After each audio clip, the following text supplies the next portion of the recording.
Shirley Chisholm was an American politician, educator, and author. In 1968, she became the first black woman elected to the United States Congress, representing New York's 12th congressional district for 7 terms from 1969 to 1983. In the 1972 United States presidential election, she became the first African American candidate for a major party's nomination for President of the United States, and the first woman to run for the Democratic Party's presidential nomination. Born in Brooklyn, Chisholm studied and worked in early childhood education, becoming involved in local Democratic Party politics in the 1950s. In 1964, overcoming some resistance because she was a woman, she was elected to the New York State Assembly. 4 years later she was elected to Congress, where she led expansion of food and nutrition programs for the poor and rose to party leadership. She retired from Congress in 1983 and taught at MT Holyoke College, while continuing her political organizing. Although nominated for an ambassadorship in 1993, health issues caused her to withdraw. In 2015, Chisholm was posthumously awarded the Presidential Medal of Freedom. Shirley Anita St. Hill was born on November 30, 1924, to immigrant parents. She was of Guyanese and Bajan descent. She had 3 younger sisters, 2 born within 3 years of her and 1 later. Her father, Charles Christopher St. Hill, was born in British Guiana before moving to Barbados. He arrived in New York City via Antilla, Cuba, in 1923. Her mother, Ruby Seal, was born in Christchurch, Barbados, and arrived in New York City in 1921. Charles St. Hill was a laborer who worked in a factory that made burlap bags, and as a baker's helper. Ruby St. Hill was a skilled seamstress and domestic worker, and had trouble working and raising the children at the same time.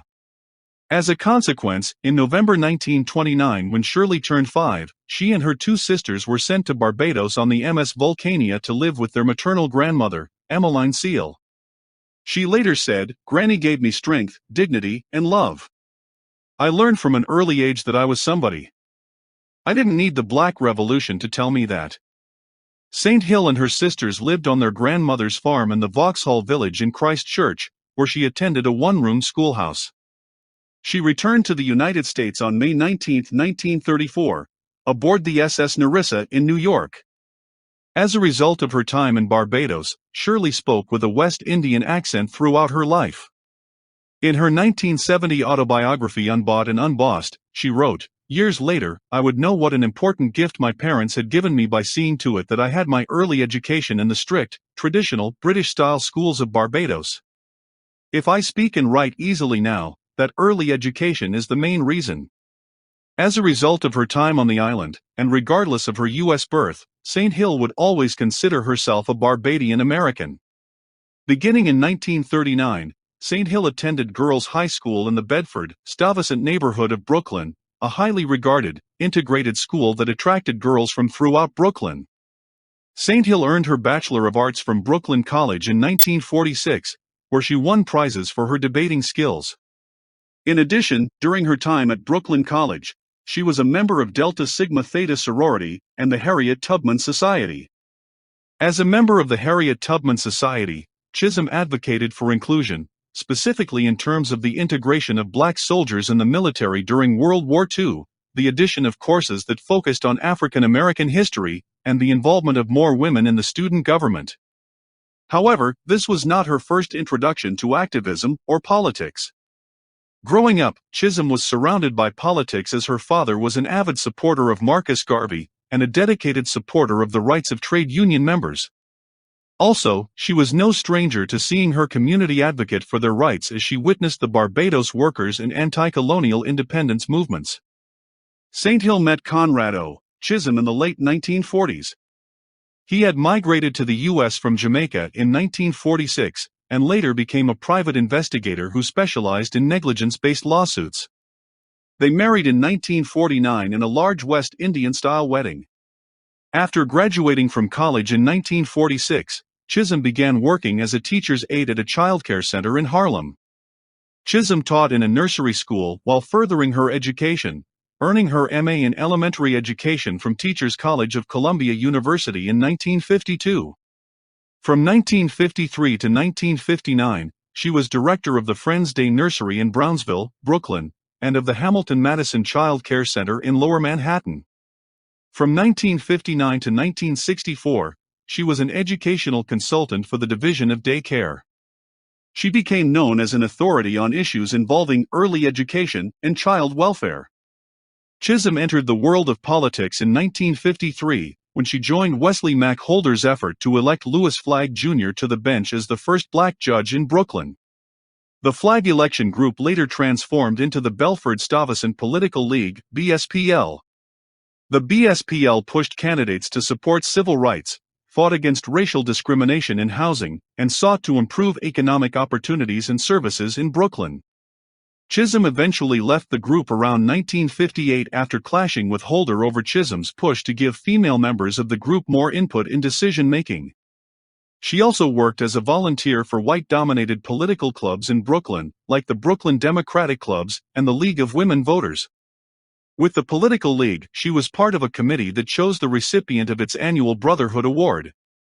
She also was a representative of the Brooklyn branch of the National Association of College Women. Furthermore, within the political organization she joined, Chisholm sought to make meaningful changes to the structure and makeup of the organizations, specifically the Brooklyn Democratic Clubs, which resulted in her being able to recruit more people of color into the 17th District Club and, thus, local politics. In 1960, Chisholm joined a new organization, the Unity Democratic Club, UDC, led by former-elect Flagg member Thomas R. Jones. The UDC's membership was mostly middle-class, racially integrated, and included women in leadership positions. Chisholm campaigned for Jones, who lost the election for an assembly seat in 1960, but ran again 2 years later and won, becoming Brooklyn's second black assemblyman. After Jones chose to accept a judicial appointment rather than run for re-election, Chisholm sought to run for his seat in the New York State Assembly in 1964. Chisholm faced resistance based on her sex, with the UDC hesitant to support a female candidate. Chisholm chose to appeal directly to women voters, including using her role as Brooklyn branch president of Key Women of America to mobilize female voters. Chisholm won the Democratic primary in June 1964. She then won the seat in December with over 18,000 votes over Republican and Liberal Party candidates, neither of which received more than 1,900 votes. Chisholm was a member of the New York State Assembly from 1965 to 1968, sitting in the 175th, 176th, and 177th New York State legislatures. By May 1965, she had already been honored in a Salute to Women Doers affair in New York. One of her early activities in the Assembly was to argue against the state's literacy test requiring English, holding that just because a person functions better in his native language is no sign a person is illiterate. By early 1966, she was a leader in a push by the statewide Council of Elected Negro Democrats for black representation on key committees in the Assembly. Her successes in the legislature included getting unemployment benefits extended to domestic workers.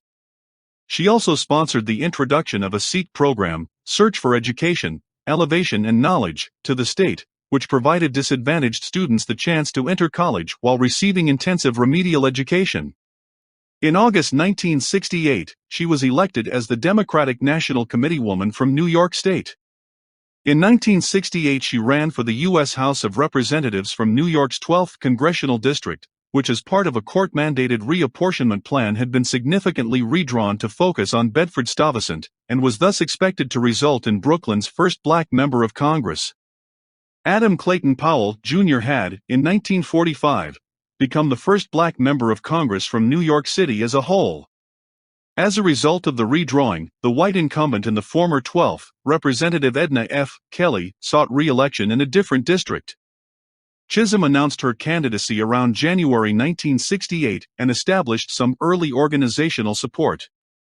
Her campaign slogan was "Unbought and Unbossed." In the June 18, 1968, Democratic primary, Chisholm defeated two other black opponents, State Senator William S. Thompson and labor official Dolly Robertson. In the general election, she staged an upset victory over James Farmer, the former director of the Congress of Racial Equality who was running as a Liberal Party candidate with Republican support, winning by an approximately 2-to-1 margin. Chisholm thereby became the first black woman elected to Congress, and was the only woman in the freshman class that year. Chisholm was assigned to the House Agriculture Committee. Given her urban district, she felt the placement was irrelevant to her constituents. When Chisholm confided to Reba Monek Schneerson that she was upset and insulted by her assignment, Schneerson suggested that she use the surplus food to help the poor and hungry. Chisholm subsequently met Robert Dole and worked to expand the food stamp program. She later played a critical role in the creation of the Special Supplemental Nutrition Program for Women, Infants and Children (WIC) program. Chisholm would credit Schneerson for the fact that so many poor babies, now, have milk and poor children have food. Chisholm was then also placed on the Veterans Affairs Committee. Soon after, she voted for Hale Boggs as House Majority Leader over John Conyers.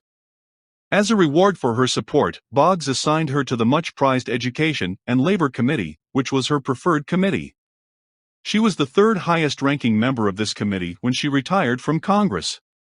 Chisholm only hired women for her office. Half of them were black. Chisholm said that she had faced much more discrimination during her New York legislative career because she was a woman than because of her race. Chisholm joined the Congressional Black Caucus in 1971 as one of its founding members. In the same year, she was also a founding member of the National Women's Political Caucus. In May 1971 she, along with fellow New York Congresswoman Bella Abzug, introduced a bill to provide $10 billion in federal funds for child care services by 1975. A less expensive version introduced by Senator Walter Mondale eventually passed the House and Senate as the Comprehensive Child Development Bill, but was vetoed by President Richard Nixon in December 1971, who said it was too expensive and would undermine the institution of the family. Chisholm created controversy when she visited rival and ideological opposite George Wallace in the hospital soon after his shooting in May 1972, during the presidential primary campaign. Several years later, when Chisholm worked on a bill to give domestic workers the right to a minimum wage, Wallace helped gain votes of enough Southern congressmen to push the legislation through the House. From 1977 to 1981, during the 95th Congress and 96th Congress, Chisholm was elected to a position in the House Democratic leadership as Secretary of the House Democratic Caucus. Throughout her tenure in Congress, Chisholm worked to improve opportunities for inner-city residents. She was a vocal opponent of the draft and supported spending increases for education, health care and other social services, and reductions in military spending. In the area of national security and foreign policy, Chisholm worked for the revocation of Internal Security Act of 1950. She opposed the American involvement in the Vietnam War and the expansion of weapon developments. During the Jimmy Carter administration, she called for better treatment of Haitian refugees. Chisholm's first marriage ended in divorce in February 1977. Later that year she married Arthur Hardwick, Jr., a former New York State Assemblyman whom Chisholm had known when they both served in that body, and who was now a Buffalo liquor store owner. Chisholm had no children. Hardwick was subsequently injured in an automobile accident, desiring to take care of him, and also dissatisfied with the course of liberal politics in the wake of the Reagan Revolution, she announced her retirement from Congress in 1982. Hardwick died in 1986. Chisholm began exploring her candidacy in July 1971, and formally announced her presidential bid on January 25, 1972, in a Baptist church in her district in Brooklyn. There she called for a bloodless revolution at the forthcoming Democratic nomination convention. Chisholm became the first black major party candidate to run for President of the United States in the 1972 U.S. presidential election, making her also the first woman ever to run for the Democratic Party's presidential nomination. U.S. Senator Margaret Chase Smith had previously run for the Republican presidential nomination in 1964. In her presidential announcement, Chisholm described herself as representative of the people and offered a new articulation of American identity. I am not the candidate of Black America, although I am black and proud. I am not the candidate of the women's movement of this country, although I am a woman and equally proud of that. I am the candidate of the people, and my presence before you symbolizes a new era in American political history. Her campaign was underfunded, only spending $300,000 in total. She also struggled to be regarded as a serious candidate instead of as a symbolic political figure. She was ignored by much of the Democratic political establishment and received little support from her black male colleagues. She later said, "When I ran for the Congress, when I ran for president, I met more discrimination as a woman than for being black. Men are men." In particular, she expressed frustration about the black matriarch thing, saying, "They think I am trying to take power from them. The black man must step forward, but that doesn't mean the black woman must step back." Her husband, however, was fully supportive of her candidacy and said, "I have no hang-ups about a woman running for president." Security was also a concern, as during the campaign 3 confirmed threats were made against her life. Conrad Chisholm served as her bodyguard until U.S. Secret Service protection was given to her in May 1972. Chisholm skipped the initial March 7 New Hampshire contest, instead focusing on the March 14 Florida primary, which she thought would be receptive due to its blacks, youth, and a strong women's movement. But due to organizational difficulties and congressional responsibilities, she only made 2 campaign trips there and ended with 3.5% of the vote for a 7th-place finish. Chisholm had difficulties gaining ballot access, but campaigned or received votes in primaries in 14 states. Her largest number of votes came in the June 6 California primary, where she received 157,435 votes for 4.4% and a 4th-place finish, while her best percentage in a competitive primary came in the May 6 North Carolina one, where she got 7.5% for a 3rd-place finish. Overall, she won 28 delegates during the primaries process itself. Chisholm's base of support was ethnically diverse and included the National Organization for Women. Betty Friedan and Gloria Steinem attempted to run as Chisholm delegates in New York. Altogether during the primary season, she received 430,703 votes, which was 2.7% of the total of nearly 16 million cast and represented 7th place among the Democratic contenders. In June, Chisholm became the first woman to appear in a United States presidential debate. At the 1972 Democratic National Convention in Miami Beach, Florida, there were still efforts taking place by the campaign of former Vice President Hubert Humphrey to stop the nomination of Senator George McGovern. After that failed and McGovern's nomination was assured, as a symbolic gesture, Humphrey released his black delegates to Chisholm. This, combined with defections from disenchanted delegates from other candidates, as well as the delegates she had won in the primaries, gave her a total of 152 first ballot votes for the nomination during the July 12 roll call. Her precise total was 151.95. Her largest support overall came from Ohio, with 23 delegates, slightly more than half of them white, even though she had not been on the ballot in the May 2 primary there. Her total gave her 4th place in the roll call tally, behind McGovern's winning total of 1,728 delegates. Chisholm said she ran for the office in spite of hopeless odds, to demonstrate the sheer will and refusal to accept the status quo. It is sometimes stated that Chisholm won a primary in 1972, or won 3 states overall, with New Jersey, Louisiana, and Mississippi being so identified. None of these fit the usual definition of winning a plurality of the contested popular vote or delegate allocations at the time of a state primary, caucus, or state convention. In the June 6 New Jersey primary, there was a complex ballot that featured both a delegate selection vote and a non-binding, non-delegate producing beauty contest presidential preference vote. Only Chisholm and former governor of North Carolina Terry Sanford were on the statewide preference ballot. Sanford had withdrawn from the contest 3 weeks earlier. Chisholm received the majority of votes in the non-binding statewide contest, 51,433, which was 66.9%. During the actual balloting at the National Convention, Chisholm received votes from only 4 of New Jersey's 109 delegates, with 89 going to McGovern. In the May 13 Louisiana caucuses, there was a battle between forces of McGovern and Governor George Wallace. Nearly all of the delegates chosen were those who identified as uncommitted, many of them black. Leading up to the convention, McGovern was thought to control 20 of Louisiana's 44 delegates, with most of the rest uncommitted.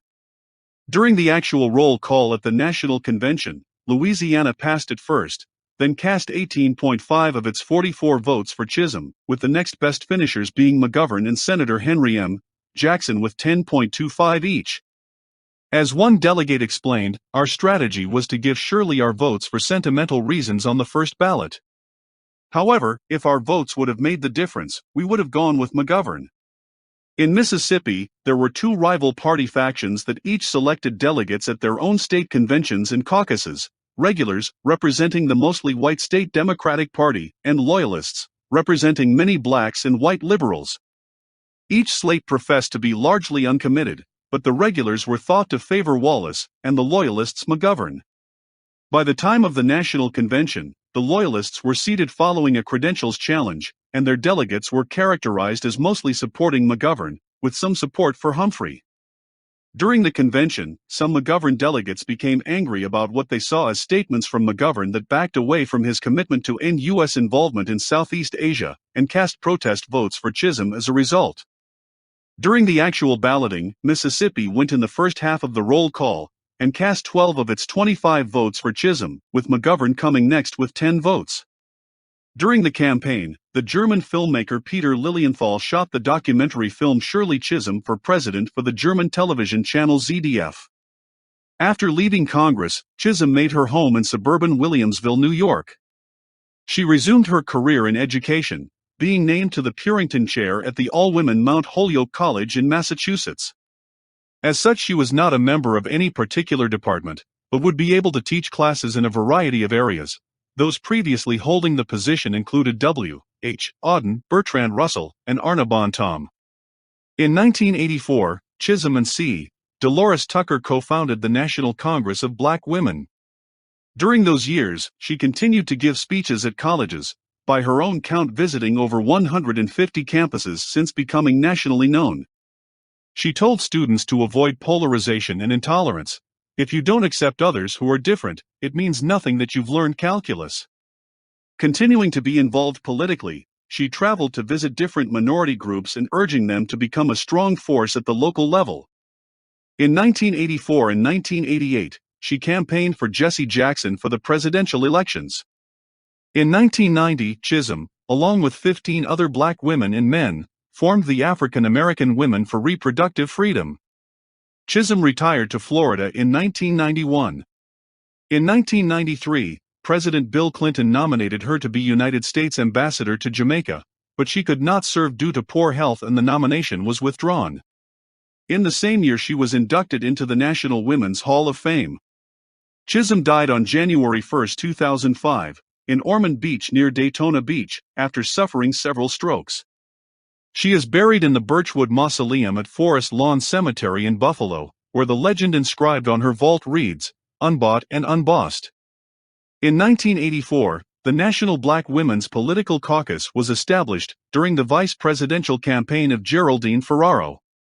African American women from various political organizations convened to set forth a political agenda emphasizing the needs of women of African descent.